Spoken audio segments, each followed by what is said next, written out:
1617년 한양 창덕궁 인정전.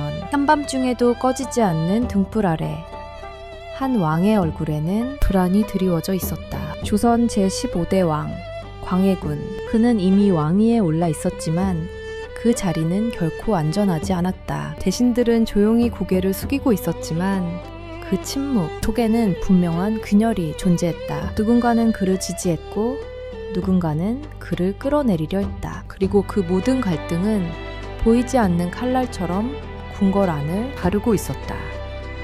그날 밤 한 통의 보고가 올라온다. 전하, 서인 세력이 다시 움직이고 있습니다. 짧은 한 문장이었지만 그것은 단순한 정치 보고가 아니었다. 왕의 운명을 뒤흔들 수 있는 신호였다. 광해군은 잠시 말을 잇지 못한다. 그리고 천천히 고개를 들어 어둠을 바라본다.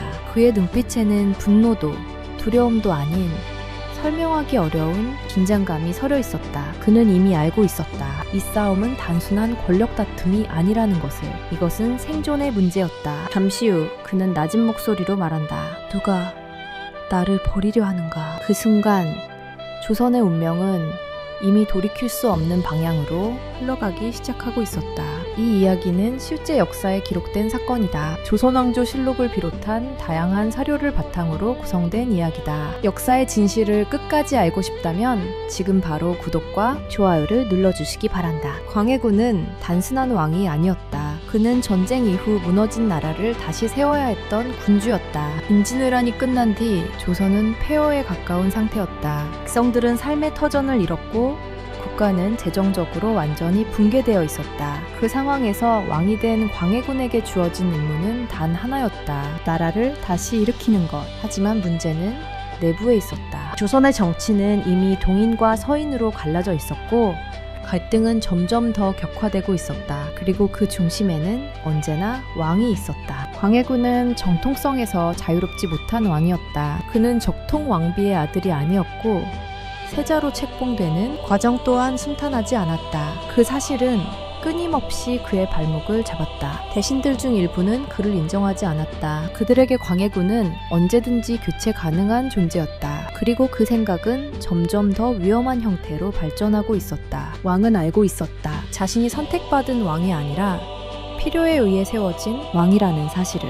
그래서 그는 선택한다. 살아남기 위해 더 강해지기로. 그리고 그 선택은 결국 그를 역사 속 가장 논쟁적인 왕으로 만들게 된다. 하지만 과연 그는 정말로 폭군이었을까? 아니면 살아남기 위해 어쩔 수 없는 선택을 한 군주였을까? 광해군.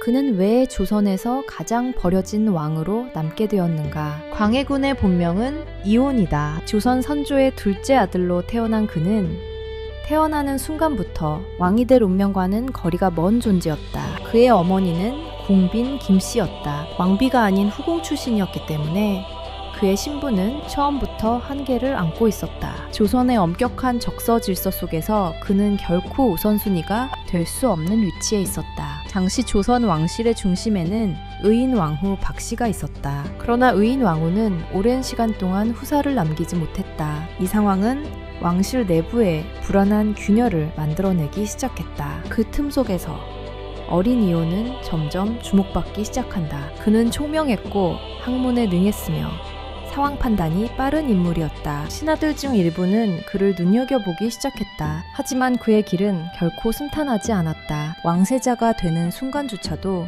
축복이 아닌 갈등의 시작이었다. 1592년 임진왜란이 발발한다. 왜군이 한양을 향해 북상하자 조선 왕실은 급격히 흔들린다. 혼조는 피난을 선택하고 왕실은 분열되기 시작한다. 이때 이호는 세자로 책봉된다. 그 선택은 단순한 승계 절차가 아니었다. 국가를 유지하기 위한 긴급한 정치적 결정이었다. 세자로서의 그의 역할은 명확했다. 전쟁 중인 나라를 대신 지키는 것, 그리고 백성과 군을 통제하는 것. 광해군은 분조를 이끌게 된다. 그는 전국을 돌며 군사를 재정비하고 무너진 행정, 체계를 다시 세우려 노력한다. 그 과정에서 그는 단순한 왕자가 아니라 실질적인 지도자로 변해간다. 하지만 이 경험은 동시에 그를 고립시키기 시작한다. 전쟁 속에서 쌓은 권력과 영향력은 일부 신하들에게 위협으로 보이기 시작했다. 전쟁이 끝난 후 상황은 더 복잡해진다. 훈조는 다시 왕권을 강화하려 했고 세자의 존재는 점점 부담이 되기 시작했다. 그리고 결정적인 변화가 일어난다. 1602년 임목왕후 김씨가 왕자를 낳는다. 이 아이가 바로 영창대군이다. 왕비의 아들, 정통성을 완벽하게 갖춘 존재의 등장. 이 순간 광해군의 위치는 근본적으로 흔들리기 시작한다. 그는 이미 세자였지만 더 이상 유일한 후계자가 아니었다. 궁궐 내부에서는 보이지 않는 싸움이 시작된다. 한쪽은 기존 세자인 광해군을 지지했고 다른 한쪽은 새로운 왕자인 영창대군을 밀어붙이려 했다. 광해군은 점점 더 압박을 받는다. 그는 스스로를 증명해야 했다. 단순한 왕자가 아니라 반드시 왕이 되어야 하는 존재로 살아남아야 했다. 그의 선택은 점점 더 냉혹해진다. 신뢰할 수 있는 사람과 그렇지 않은 사람을 구분하기 시작한다. 그리고 그 기준은 점점 더 좁아진다. 왕이 되기 위한 싸움은 이미 시작된 상태였다. 그리고 그 싸움은 단순한 권력 경쟁이 아니었다. 이것은 혈통과 정통성, 그리고 생존이 얽힌 전쟁이었다. 광해군은 알고 있었다. 이 싸움에서 패배하는 순간 자신에게 남는 것은 아무것도 없다는 것을. 그래서 그는 물러서지 않았다. 그리고 그 선택은 훗날 그를 가장 잔혹한 결정을 내리는 군주로 만들게 된다. 이혼. 그는 어떻게 왕이 되었는가? 그리고 그 과정에서 무엇을 버려야 했는가? 17세기 초 조선은 전쟁의 상처에서 완전히 벗어나지 못한 상태였다. 임진왜란이 끝난 지 수년이 지났지만 국토는 여전히 황폐했고 백성들의 삶은 무너진 채였다. 논밭은 버려졌고 세금은 제대로 거치지 않았으며 지방 행정은 사실상 마비된 상태였다. 중앙조정은 복구를 논의했지만 실제로 움직이는 힘은 매우 제한적이었다. 이 시기 조선의 가장 큰 문제는 외부가 아니라 내부였다. 정치 권력은 이미 깊이 분열되어 있었고 그 갈등은 단순한 의견 차이를 넘어선 상태였다. 동인은 남인과 북인으로 나뉘었고 다시 그 내부에서도 강경파와 온건파로 갈라졌다. 서인은 별도의 세력을 유지하며 언제든지 전국을 뒤집을 기회를 노리고 있었다. 정치는 더 이상 국가 운영을 위한 수단이 아니었다. 그것은 생존을 위한 투쟁이었고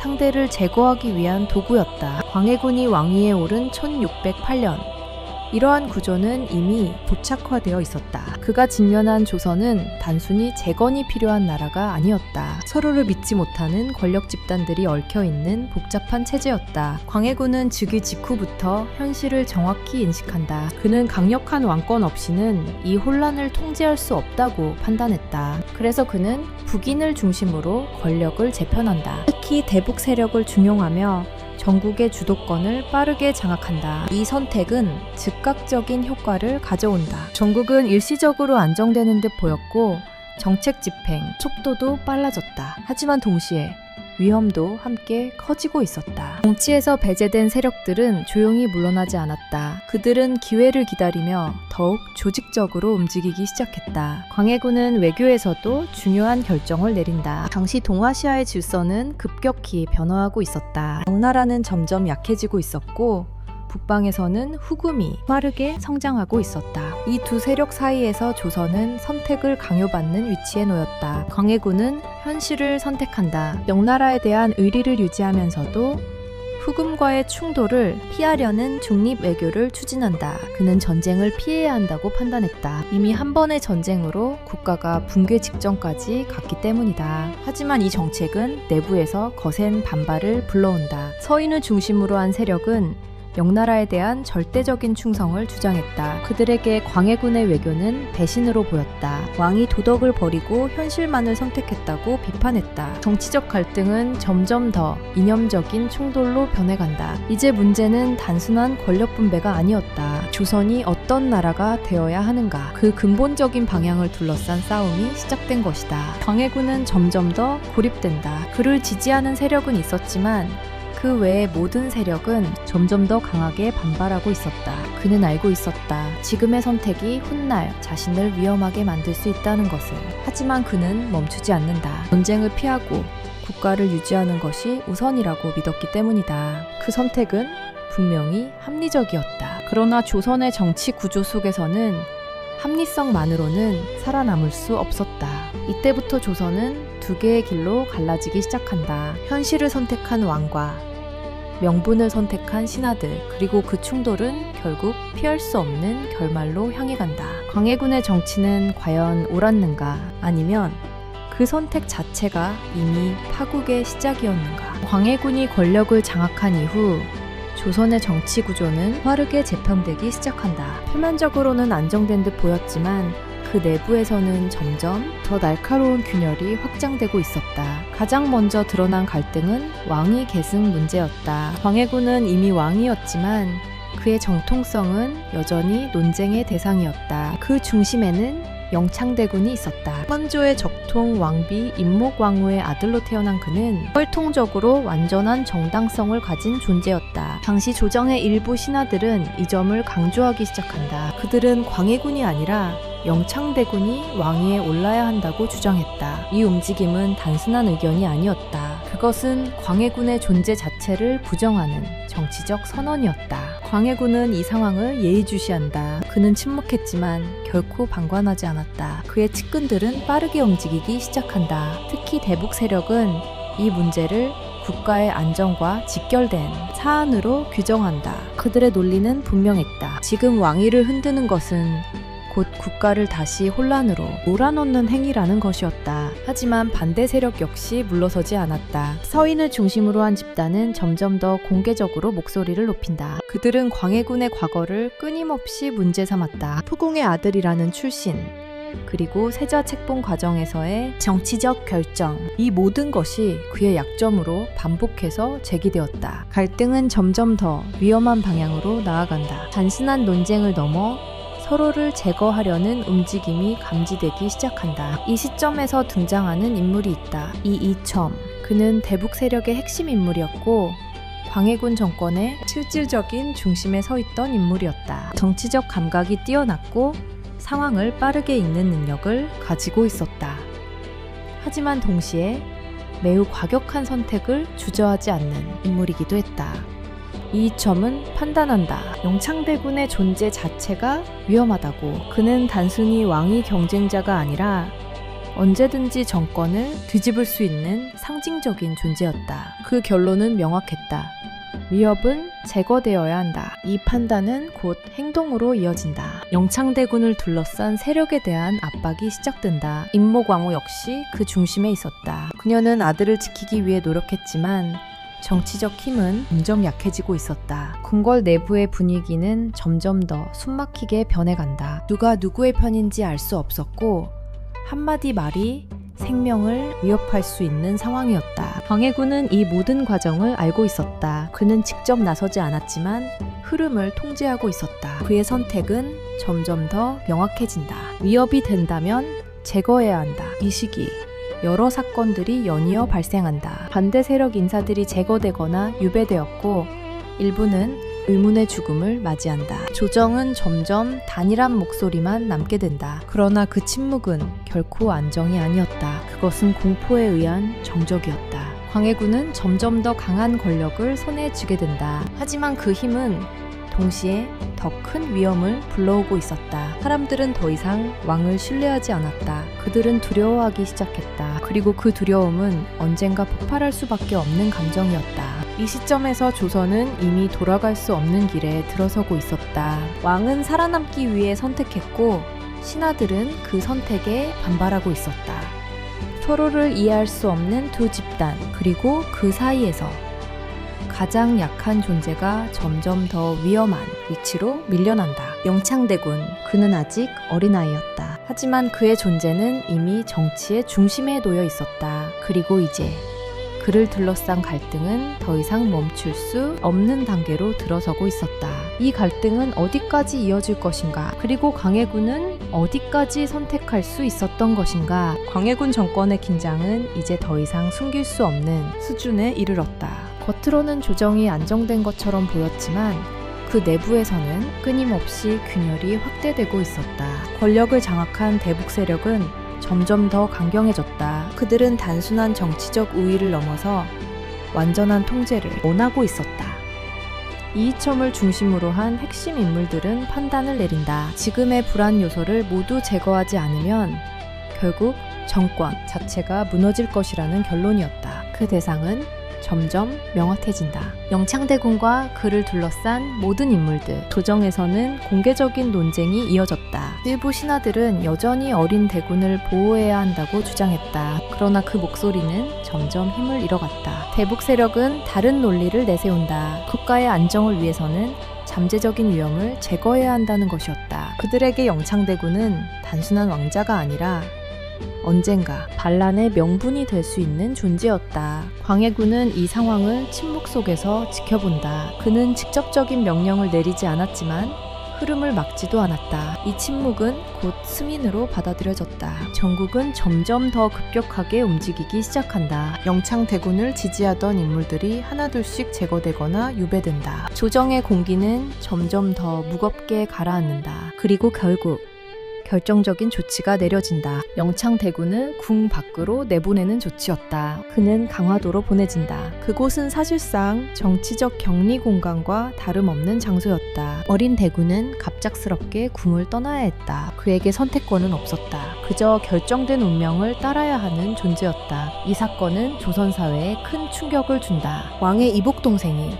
그것도 어린 나이에 정치적 이유로 격리되었다는 사실. 사람들은 점점 더 불안해하기 시작한다. 이것이 단순한 조치가 아니라 더 큰 사건의 시작일 수 있다는 것을 느끼고 있었다. 광해군의 입지는 더욱 복잡해진다. 그는 권력을 유지하고 있었지만 동시에 점점 더 많은 력을 만들어가고 있었다. 서인 세력은 이 상황을 놓치지 않는다. 그들은 광해군 정권의 정당성을 다시 문제 삼기 시작한다. 그들의 주장에는 점점 더 강한 도덕적 논리가 담긴다. 어린 왕자를 내쫓는 정권은 정당하지 않다는 것이었다. 이 주장은 단순한 정치적 공격이 아니었다. 그것은 민심을 자극하는 강력한 메시지였다. 조선 사회 전체에 묘한 긴장감이 퍼진다. 겉으로는 아무 일도 일어나지 않는 것처럼 보였지만 밑에서는 거대한 불만이 쌓이고 있었다. 광해군은 알고 있었다. 이 흐름이 계속된다면 언젠가 자신에게 돌아올 것이라는 사실을. 하지만 그는 멈추지 않는다. 이미 너무 많은 선택을 했고 되돌릴 수 없는 단계에 들어섰기 때문이다. 그의 정치는 점점 더 공격적으로 변한다. 잠재적인 위협을 사전에 제거하는 방식. 그것이 그의 통치 방식으로 자리 잡기 시작한다. 그러나 이 방식은 동시에 또 다른 문제를 낳는다. 신뢰가 사라진다. 신하들은 더 이상 왕을 믿지 않는다. 왕 또한 신하들을 믿지 않는다. 이 관계 속에서 남는 것은 오직 두려움뿐이었다. 정치는 이제 균형이 아닌 공포 위에 세워지고 있었다. 그리고 그 공포는 점점 더 극단적인 선택을 요구하기 시작한다. 강화도로 보내진 영창대군. 그의 존재는 여전히 살아있었다. 그리고 바로 그 사실이 다음 선택을 더욱 잔혹하게 만들고 있었다. 광해군은 어디까지 갈 것인가? 그리고 이 싸움은 과연 어떤 결말을 향해 가고 있는가? 강화도로 보내진 이후 영창대군의 존재는 더 이상 궁궐 안에 있지 않았지만 정치의 중심에서는 결코 사라지지 않았다. 오히려 그가 멀리 떨어져 있을수록 그의 이름은 더 강한 상징으로 남기 시작했다. 조정에서는 끊임없이 그를 둘러싼 이야기가 흘러나왔다. 어린 대군이 억울하게 쫓겨났다는 동정론, 언젠가 그를 중심으로 새로운 권력이 형성될 수 있다는 기대. 이 두 가지 감정이 동시에 존재하고 있었다. 배북 세력은 이 흐름을 매우 위험하게 받아들인다. 그들은 판단한다. 지금 이 상태를 방치한다면 언젠가 반드시 반격을 당하게 될 것이라고. 이이첨은 더욱 강경한 입장을 취한다. 그는 이미 여러 차례 광해군에게 경고를 올렸다. 위협은 완전히 제거되어야 한다는 것이었다. 광해군은 여전히 쉽게 결정을 내리지 못한다. 그는 왕이었다. 그러나 동시에 형이었다. 이 두 이치 사이에서 그의 선택은 점점 더 복잡해진다. 하지만 정치는 기다려주지 않았다. 시간이 흐를수록 상황은 더 위험해지고 있었다. 결국 결정적인 사건이 발생한다. 영창대군의 주변 인물들이 연이어 체포되기 시작한다. 그들 중 일부는 혹독한 신문을 받았고 일부는 반역 혐의로 처벌된다. 이 과정에서 새로운 혐의가 만들어진다. 영창대군을 중심으로 한 반역 음모. 이 혐의는 사실 여부와 상관없이 빠르게 확산된다. 조정은 이미 결론을 내린 상태였다. 이제 문제는 단 하나였다. 그를 어떻게 처리할 것인가. 광해군은 더 이상 피할 수 없는 순간에 직면한다. 그는 선택해야 했다. 정권을 지킬 것인가 아니면 혈육을 지킬 것인가. 이 선택은 단순한 개인적 갈등이 아니었다. 왕으로서의 책임과 인간으로서의 감정이 정면으로 충돌하는 순간이었다. 결국 그는 결정을 내린다. 영창대군에 대한 처분이 내려진다. 공식적인 기록은 간결하다. 그러나 그 이면에 담긴 의미는 결코 가볍지 않았다. 강화도에서의 그의 상황은 급격히 악화된다. 보호는 점점 약해지고 감시는 점점 강화된다. 그리고 어느 날 그의 생애는 갑작스럽게 끝난다. 어린 나이였다. 아직 아무것도 선택할 수 없는 나이. 그 죽음은 조선 사회에 깊은 충격을 남긴다. 사람들은 입을 닫았지만 마음속에서는 분명한 감정을 품고 있었다. 두려움, 그리고 분노. 이 사건은 단순한 제거가 아니었다. 그것은 선을 넘은 선택이었다. 광해군의 정권은 여전히 유지되고 있었지만 그 정당성은 심각하게 흔들리기 시작한다. 이후 또 다른 결정이 이어진다. 임목왕후에 대한 조치였다. 그녀는 더 이상 왕비로서의 위치를 유지하지 못하게 된다. 궁궐 내에서 고립되고 사실상 정치적 영향력을 완전히 잃게 된다. 이 조치는 더욱 큰 파장을 불러온다. 왕비에 대한 처벌은 단순한 정치 행위가 아니었다. 그것은 조선의 질서를 근본적으로 흔드는 사건이었다. 서인 세력은 이 사건을 계기로 더욱 강하게 결집한다. 그들은 확신하게 된다. 이 정권은 반드시 무너져야 한다고. 광해군은 점점 더 고립된다. 그를 지지하던 세력조차 점점 불안해하기 시작한다. 그는 여전히 왕이었지만 더 이상 모두의 왕은 아니었다. 이 시점에서 조선의 정치 구조는 완전히 변질된다. 신뢰는 사라지고 공포만이 남는다. 그리고 그 공포는 결국 또 다른 선택을 강요한다. 광해군은 이미 돌아갈 수 없는 길을 선택했다. 이제 남은 것은 그 선택의 결과를 마주하는 일뿐이었다. 그의 결정은 과연 정당한 것이었는가? 아니면 스스로를 무너뜨리는 시작이었는가? 영창대군의 죽음이 전해진 순간 조선 전체는 침묵에 빠진다. 누구도 공개적으로 말하지 않았지만 모두가 알고 있었다. 이 사건이 단순한 사고가 아니라는 것을. 강화도에서의 죽음, 짧은 기록.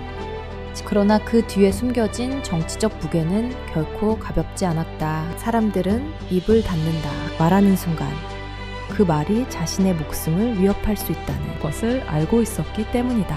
그러나 침묵은 곧 동의가 아니었다. 그것은 두려움 속에서 눌린 감정이었다. 조정의 분위기는 완전히 달라진다. 이제 누구도 안전하다고 느끼지 못한다. 대신들은 서로를 경계한다. 어제까지 함께하던 동료조차 오늘은 의심의 대상이 된다. 광해군은 여전히 왕의 자리에 앉아 있었다. 하지만 그 자리의 의미는 이미 변해 있었다. 그는 권력을 가지고 있었지만 그 권력은 더 이상 신뢰 위에 세워진 것이 아니었다. 그것은 공포 위에 세워진 권력이었다. 영창대군의 죽음 이후 민심은 조용히 흔들리기 시작한다. 백성들은 직접적으로 반발하지 않았지만 그들의 시선은 분명히 달라지고 있었다. 왕에 대한 존경은 점점 사라지고 있었다. 대신 그 자리를 채운 것은 거리감이었다. 이 사건은 단순히 한 인물의 죽음이 아니었다. 그것은 조선의 도덕적 기준이 무너지는 순간이었다. 왕이 혈육을 제거했다는 사실, 그 자체가 이미 돌이킬 수 없는 균열을 만들어냈다. 서인 세력은 이 상황을 적극적으로 활용한다. 그들은 더 이상 조심하지 않았다. 광해군 정권을 향한 비판은 점점 더 노골적으로 변해간다. 그들은 이 사건을 폭군의 증거로 규정하기 시작한다. 그리고 그 메시지는 점점 더 넓게 퍼져나간다. 광해군은 이 흐름을 막으려 한다. 하지만 방법은 제한적이었다. 그가 할 수 있는 것은 단 하나였다. 더 강하게 통제하는 것. 검열은 강화되고 비판은 철저히 억압된다. 조정은 점점 더 폐쇄적인 공간으로 변해간다. 하지만 이러한 조치는 근본적인 해결이 아니었다. 오히려 내부의 긴장을 더욱 심화시키는 결과를 낳는다. 광해군 자신도 변해가고 있었다. 그는 점점 더 사람을 믿지 않게 된다. 결정은 더욱 신중해졌지만 동시에 더욱 냉혹해진다. 조금의 위험 요소도 허용하지 않는 방식. 그는 스스로를 지키기 위해 점점 더 많은 것을 포기하고 있었다. 그 과정에서 가장 크게 무너진 것은 인간적인 관계였다. 왕과 신하 사이의 신뢰, 형제 사이의 유대, 군주와 백성 사이의 연결, 이 모든 것이 서서히 끊어지고 있었다. 궁궐은 더 이상 안전한 공간이 아니었다. 그곳은 끊임없이 의심과 긴장이 흐르는 장소가 되었다. 광해군은 밤마다 잠들지 못했다. 그의 주변에는 수많은 사람들이 있었지만 그 누구도 완전히 믿을 수 없었다. 그는 점점 더 고립되어 갔다. 그리고 그 고립은 단순한 외로움이 아니었다. 그것은 자신이 내린 선택이 만들어낸 결과였다. 영창대군의 죽음. 그 사건은 끝이 아니었다. 오히려 그것은 시작이었다. 이제 조선은 더 이상 이전과 같은 나라가 아니었다. 권력은 유지되고 있었지만 그 기반은 이미 흔들리고 있었다. 이 균열은 시간이 지날수록 더 커질 수밖에 없었다. 광해군은 알고 있었을까? 이 선택이 결국 자신에게 돌아올 것이라는 사실을, 그리고 그가 만든 이 비극이 결국 조선 전체를 뒤흔들게 될 것이라는 것을. 영창대군의 죽음 이후 광해군의 주변은 눈에 띄게 조용해진다. 그러나 그 고요함은 평온함이 아니었다. 그것은 모든 소리가 억눌린 결과였다. 궁궐의 공기는 이전과 완전히 달라졌다. 사람들은 말을 아꼈고 시선을 피했으며 불필요한 접촉을 극도로 줄였다. 누구도 먼저 나서지 않았다. 그리고 그 누구도 진심을 드러내지 않았다. 광해군은 그 변화를 가장 가까이에서 느끼고 있었다. 그는 여전히 왕이었다. 하지만 그를 둘러싼 세계는 점점 더 낯설어지고 있었다. 신하들은 예를 갖추었지만 그 안에는 거리감이 존재했다. 말은 정중했지만 그 속에는 온기가 없었다. 광해군은 점점 더 혼자가 되어갔다. 그는 밤이 깊어질수록 더욱 깨어 있었다. 잠자리에 들지 못하고 긴 시간 동안 생각에 잠겼다. 그의 머릿속에는 수많은 선택들이 떠올랐다. 그리고 그 선택들이 만들어낸 결과들이 하나씩 이어졌다. 그는 알고 있었다. 지금의 상황이 우연이 아니라는 것을. 모든 것은 자신의 결정에서 시작되었다는 사실. 하지만 그는 동시에 다른 가능성도 떠올린다. 만약 그때 다른 선택을 했다면 그 생각은 오래가지 못한다. 그는 스스로 그 가능성을 지워버린다. 왕에게 후회는 허용되지 않았다. 광해군은 점점 더 현실에 집중하려 한다. 그는 국정을 유지해야 했고 나라를 운영해야 했다. 전쟁 이후의 북군은 여전히 진행 중이었다. 세금 제도는 재정비되어야 했고 무너진 지방행정도 다시 세워야 했다. 그는 정책적으로는 분명한 성과를 내고 있었다. 대동법을 확대하고 재정구조를 개선하며 국가의 기반을 다시 다지려 했다. 하지만 그 모든 노력은 점점 빛을 잃어간다. 사람들은 더 이상 결과만을 보지 않았다. 그들은 과정과 선택을 함께 보았다. 왕이 무엇을 했는가 보다 어떻게 했는가가 더 중요해지고 있었다. 광해군은 그 시선을 느끼고 있었다. 그러나 그 시선을 바꿀 방법은 찾지 못했다. 그는 점점 더 내부로 향한다. 외부와의 관계를 줄이고 자신의 세계 안으로 들어간다. 궁궐 안에서도 그의 동선은 제한된다. 신뢰할 수 있는 인물은 점점 줄어들고 있었다. 이이첨을 비롯한 일부 인물들만이 그의 곁에 남아있었다. 그러나 그 관계 역시 완전히 안정된 것은 아니었다. 광해군은 알고 있었다. 권력은 언제든지 방향을 바꿀 수 있다는 것을. 오늘의 충성은 내일의 배신으로 이어질 수 있었다. 그는 점점 더 의심하게 된다. 작은 말 한마디, 사소한 표정 하나에도 의미를 부여하기 시작한다. 그 의심은 멈추지 않았다. 오히려 시간이 지날수록 더 깊어졌다. 그는 점점 더 많은 것을 통제하려 했다. 정보를 제한하고 접근을 차단하며 흐름을 직접 관리하려 했다. 하지만 통제는 완전할 수 없었다. 조정 밖에서는 또 다른 흐름이 만들어지고 있었다. 서인 세력은 점점 더 조직적으로 움직이고 있었다. 그들은 조용히 사람들을 모으고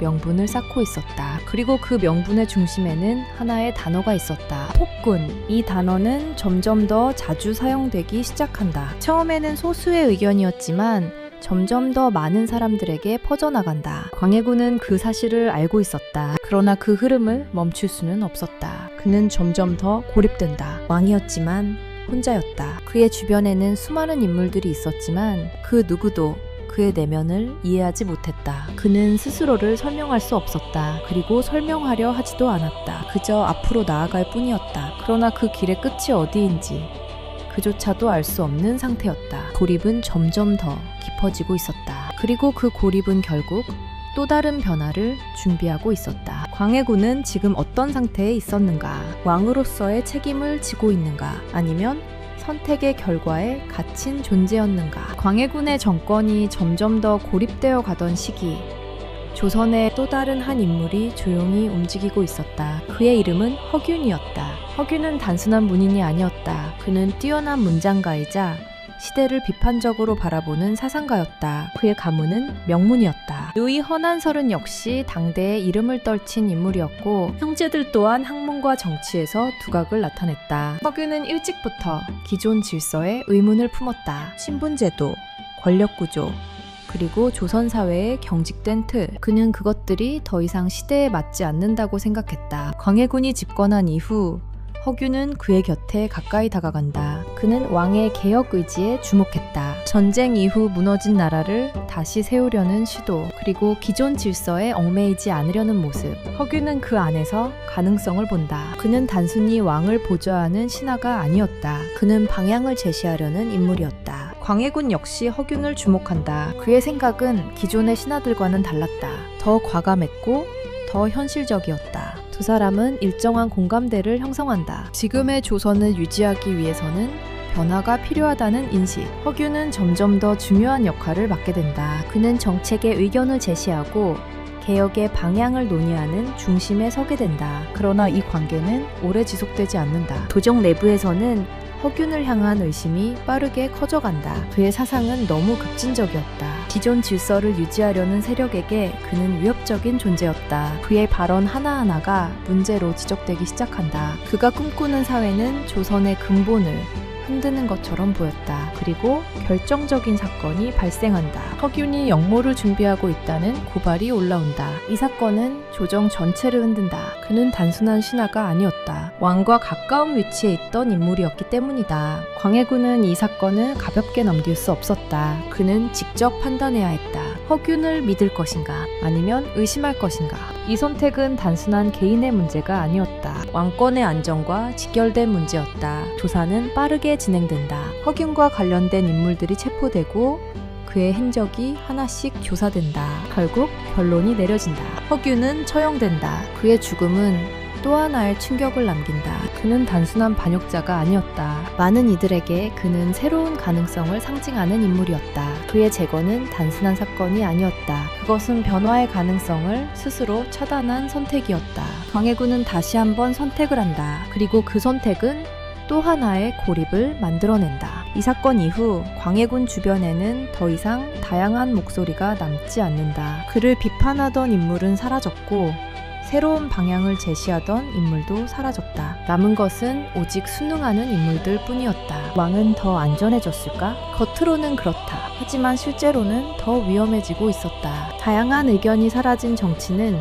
균형을 잃는다. 그리고 균형을 잃은 권력은 쉽게 무너질 수밖에 없다. 광해군은 점점 더 좁은 시야 속에 갇히게 된다. 그는 여전히 많은 결정을 내리고 있었지만 그 결정들은 점점 더 제한된 정보 속에서 이루어지고 있었다. 그의 곁에는 충성스러운 인물들이 남아있었다. 그러나 그 충성은 언제든지 흔들릴 수 있는 것이었다. 허균의 죽음은 단순한 제거가 아니었다. 그것은 가능성의 종말이었다. 그리고 그 순간부터 광해군의 정권은 더 이상 확장되지 않는다. 그저 유지되는 상태로 들어간다. 그러나 유지되는 권력은 오래 지속될 수 없다. 언젠가 누군가가 그것을 흔들기 시작한다. 그리고 그 시작은 이미 준비되고 있었다. 광해군은 알고 있었을까? 자신의 곁에서 사라진 인물들이 결국 자신을 더욱 위험하게 만들고 있다는 사실을. 1623년 한양, 조선의 권력 중심은 겉으로는 여전히 고요해 보였다. 그러나 그 고요함 아래에서는 이미 모든 것이 준비되고 있었다. 서인 세력은 오랜 시간 동안 움직여왔다. 그들은 서둘러 행동하지 않았다. 기회를 기다렸고 명분을 쌓았으며 사람을 모았다. 그들의 목표는 단 하나였다. 광해군을 끌어내리는 것. 그들은 명확한 이유를 가지고 있었다. 영창대군의 죽음, 임목왕후에 대한 처우, 그리고 지속된 숙청. 이 모든 사건은 하나의 결론으로 이어졌다. 광해군은 더 이상 왕으로서 정당하지 않다는 판단이었다. 그리고 그 판단은 행동으로 이어진다. 1623년 3월 반정이 시작된다. 이기, 김류, 이과를 비롯한 인물들이 중심이 되어 움직인다. 그들은 병력을 동원하고 한양 내부로 진입할 계획을 세운다. 이 작전은 빠르고 조용하게 진행되어야 했다. 시간이 지체되면 실패할 가능성이 높았기 때문이다. 그날 밤 한양의 공기는 평소와 다르지 않았다. 사람들은 일상을 유지하고 있었고 궁궐 역시 조용했다. 그러나 그 조용함 속에서 병력은 이미 이동하고 있었다. 반정군은 예상보다 빠르게 궁궐 근처에 도달한다. 저항은 거의 없었다. 많은 이들이 이미 상황을 알고 있었고 일부는 적극적으로 협조하고 있었다. 광해군의 권력은 강해 보였지만 그 기반은 이미 약해져 있었기 때문이다. 궁궐 내부는 혼란에 빠진다. 상황을 파악하려는 움직임이 이어진다. 그러나 모든 것이 너무 빠르게 진행되고 있었다. 광해군은 그 소식을 늦게 접한다. 반정군이 이미 한양에 들어왔다는 보고 그는 잠시 말을 잃는다. 그리고 곧 상황의 심각성을 이해한다. 이것은 단순한 반란이 아니었다. 정권을 완전히 뒤집기 위한 움직임이었다. 그는 선택해야 했다. 저항할 것인가? 아니면 물러날 것인가. 그러나 선택의 시간은 거의 남아있지 않았다. 궁궐 내부에서는 일부 신하들이 움직인다. 그러나 그 수는 매우 제한적이었다. 이미 많은 인물들이 반정군 쪽으로 기울어 있었다. 광해군은 점점 더 고립된다. 그의 곁에는 몇몇 인물들만 남아있었다. 그는 마지막까지 상황을 정리하려 한다. 하지만 이미 흐름은 완전히 바뀌어 있었다. 반정군은 궁궐을 장악한다. 왕을 지키는 힘은 더 이상 존재하지 않았다. 결국 광해군은 체포된다. 그 순간은 길지 않았다. 조용했고 빠르게 끝났다. 한때 조선을 통치하던 왕, 그는 저항하지 않았다. 아니, 저항할 수 없었다. 그의 권력은 이미 무너져 있었다. 그는 왕의 자리에서 내려온다. 그리고 더 이상 왕이 아닌 존재가 된다. 인조가 새롭게 왕위에 오른다. 조선의 권력은 완전히 바뀐다. 이 사건은 조선 역사에서 중요한 전환점이 된다. 광해군의 정치는 여기서 끝난다. 그러나 그의 이야기는 아직 끝나지 않았다. 그가 남긴 선택들, 그가 만들어낸 결과들, 그 모든 것이 이제 평가의 대상이 된다. 그는 폭군이었는가 아니면 시대의 희생자였는가. 1623년의 그 밤, 조선은 한 왕을 버렸다. 그리고 그 선택은 또 다른 역사를 만들어가기 시작한다. 1623년 반정 이후 광해군은 더 이상 왕이 아니었다. 그는 단순한 폐위된 군주로 기록되기 시작한다. 그의 신분은 급격히 추락한다. 조선의 왕에서 하루아침에 권력을 잃은 존재로 바뀌었다. 처음에는 강화도로 보내진다. 그곳은 과거 영창대군이 보내졌던 장소였다. 아이러니한 상황이었다. 한때 그를 내쫓았던 공간으로 이제 자신이 보내진 것이다. 강화도에서의 생활은 제한적이었다. 그는 외부와의 접촉이 거의 차단된 상태에서 지내야 했다. 조정은 그의 존재를 철저히 통제하려 했다. 그가 다시 정치적 상징이 되는 것을 막기 위해서였다. 하지만 그를 완전히 제거하지는 않았다. 그 이유는 분명했다. 왕을 죽이는 것은 또 다른 혼란을 불러올 수 있었기 때문이다. 그래서 그는 살아있는 채로 격리된다. 시간이 흐르면서 그의 거처는 다시 옮겨진다. 이번에는 제주였다. 조선의 중심에서 가장 멀리 떨어진 곳. 사실상 완전한 단절을 의미하는 장소였다. 제주에서의 광해군은 더 이상 정치와 연결되지 않는다. 그는 기록에서도 점점 사라지기 시작한다. 그러나 완전히 잊힌 것은 아니었다. 조정 내부에서는 여전히 그의 존재를 의식하고 있었다. 특히 인조 정권 초기 정치적 불안정이 계속되면서 이름이 다시 언급되기도 했다. 그는 여전히 살아있었기 때문이다. 폐위된 왕이 살아있다는 사실은 언제든지 위험 요소가 될 수 있었다.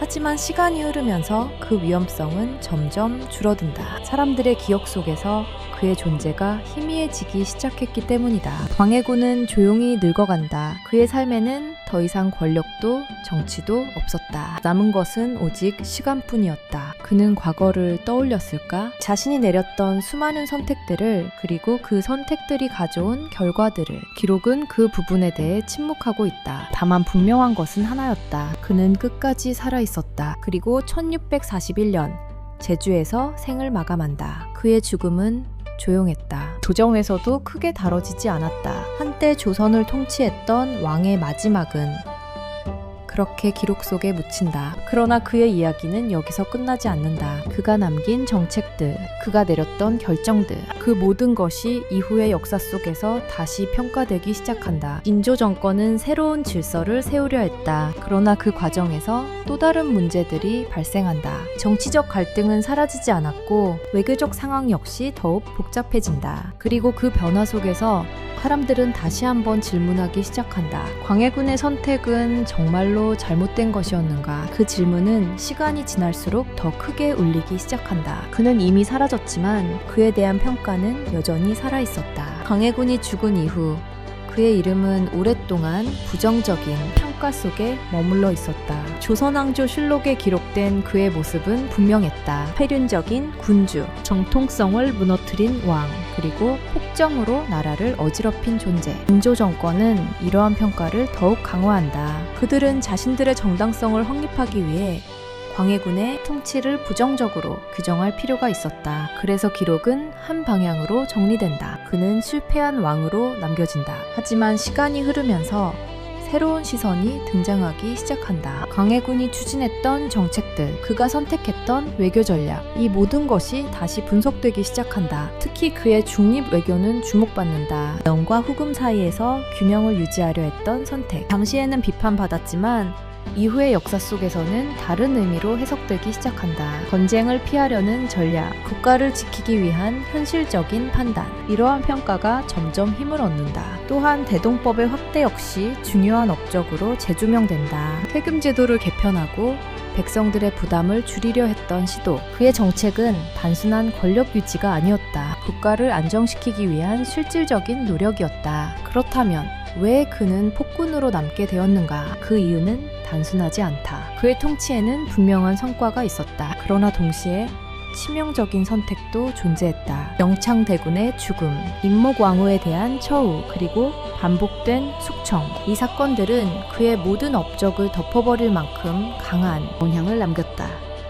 역사는 결과만으로 평가되지 않는다. 과정 또한 함께 기록된다. 광해군의 경우 그 과정이 너무도 극단적이었다. 그는 살아남기 위해 선택했다. 그러나 그 선택은 너무 많은 것을 희생시켰다. 권력을 유지하기 위한 결정, 국가를 지키기 위한 판단, 그 사이에서 그는 균형을 잃어버렸다. 광해군은 단순한 폭군이 아니었다. 그러나 동시에 완전한 개혁군주도 아니었다. 그는 그 사이에 존재했던 인물이었다. 조선이라는 복잡한 구조 속에서 현실과 명분 사이에서 끊임없이 선택해야 했던 왕, 그리고 그 선택의 결과로 가장 논쟁적인 군주로 남게 된 존재. 그의 이야기는 하나의 질문을 남긴다. 권력은 무엇을 위해 존재하는가? 그리고 그 권력을 지키기 위해 어디까지 허용될 수 있는가? 광해군의 삶은 그 질문에 대한 명확한 답을 주지 않는다. 하지만 하나의 사실은 분명하게 보여준다. 어떤 선택도 대가 없이 이루어지지 않는다는 것. 조선은 그를 버렸다. 그러나 동시에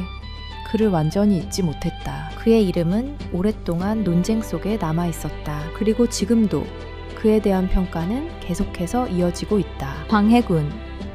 그는 역사 속에서 사라진 왕이 아니다. 오히려 지금까지도 질문을 던지고 있는 왕이다.